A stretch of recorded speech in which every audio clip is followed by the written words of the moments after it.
అమ్మాయికి అట్టాగే బుద్ధి చెప్పాలి, లేదంటే లేనిపోని కుట్రలు చేస్తుంది.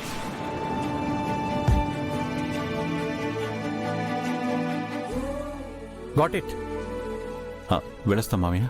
రుద్ర, టిఫిన్ చేసి వెళ్ళు. అత్తమ్మా, ఇప్పుడు నువ్వు ఈ మాట అన్నావనుకో, గంగ ఇక్కడ మిస్ అయ్యి డైనింగ్ టేబుల్ దగ్గర ప్రత్యక్షమవుతుంది.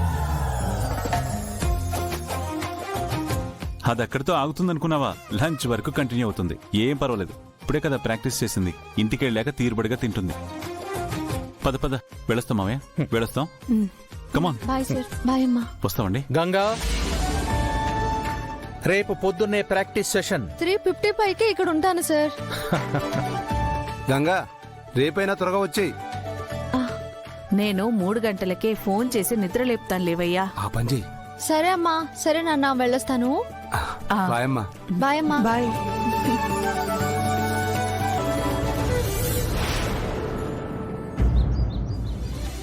ఇప్పటికే లేట్ అయింది. అక్కడ మక్కం గారు హైరాణ పడుతుంటారు.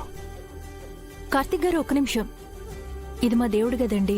మా అత్తయ్య గారు చాలా నిష్ఠగా పూజ చేస్తారు. ఇంటి నుంచి బయటకు వెళ్లేటప్పుడు దేవుడికి నమస్కారం చేసుకుంటే అంతా మంచి జరుగుతుందని మా నమ్మకం. మీరు కూడా దండం పెట్టుకోండి. సరే అండి.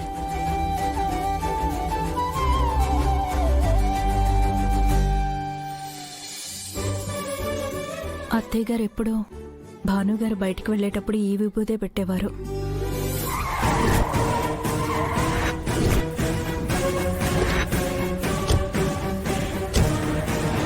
ఈ విభూది కార్తీక్ గారికి పెడతాను, మంచి జరుగుతుంది.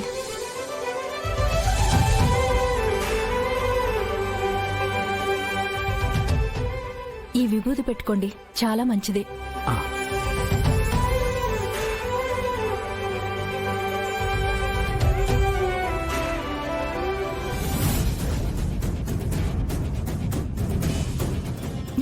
అయ్యో, కళ్ళలో పడుతుంది.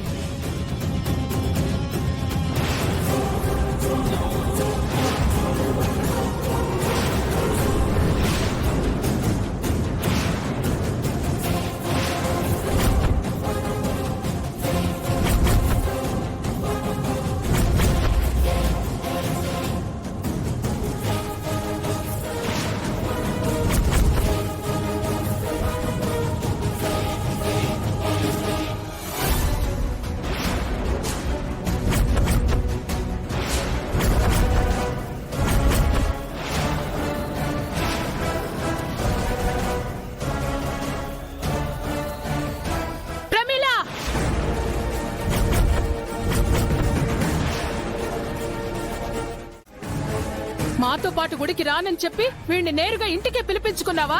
అయ్యో అత్తయ్య గారు. నోర్మై!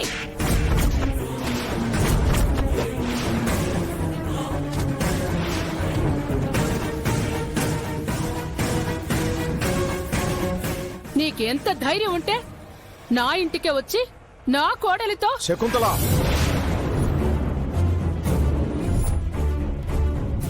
ఆవేశపడదు. అసలు ఏం జరిగిందో తెలుసుకోకుండా ఎందుకు నోటుకొచ్చినట్టు మాట్లాడుతున్నావు?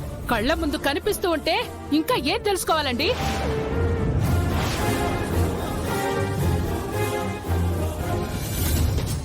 ఇషిక, ఇది మనకి మంచి ఛాన్స్. నువ్వు శకుంతల అత్తయ్యకి సపోర్ట్ చేయి, నేను నిన్ను అపోజ్ చేస్తాను.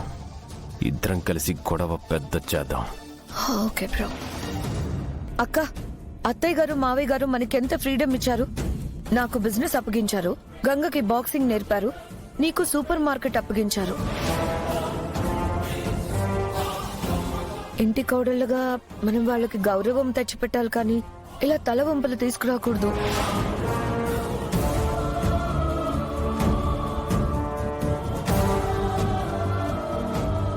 ఇషిక, అత్తయ్య గారు అసలే ఆవేశంలో ఉన్నారు. నువ్వేం మాట్లాడుకో. మన ప్రేమిల గురించి మనకి తెలీదా? ఇతనే కావాలని తన వెంట పడుతున్నాడు. Excuse me mister. ఏంటి? నువ్వు మా ప్రేమిల కార్ ఫాలో అవ్వడం మేం చూడలేదనుకున్నావా?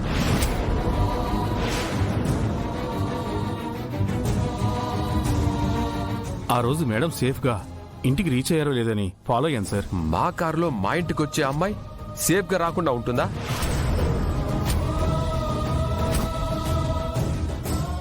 నీ డ్రామాలు నా దగ్గర కాదు.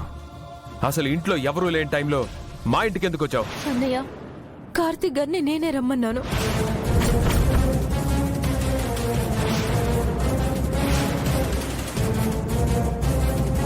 చూసారా, మన కోడలు బరి తెగించిందండి. నేనే వాడిని ఇంటికి రప్పించానని తెగేసి చెప్తోంది. అమ్మా, వదినని పూర్తిగా చెప్పనివ్వు. వదిన గురించి తెలిసి కూడా నువ్వు ఎందుకు ఇలా తొందరపడుతున్నావు? మీరంతా అత్తయ్యని తప్పు అన్నట్టు మాట్లాడుతున్నారేంటదినా? అసలు ఇదంతా ప్రమీలక్క అతనికి చనువివ్వడం వల్లే కదా జరిగింది. ఇషిక, నిజాలు తెలియకుండా మాట్లాడుకో. అత్తయ్య గారు, నేను చెప్పేది వినండి. కార్తీక్ గారు నాతో ఎంతో గౌరవంగా ప్రవర్తిస్తారు.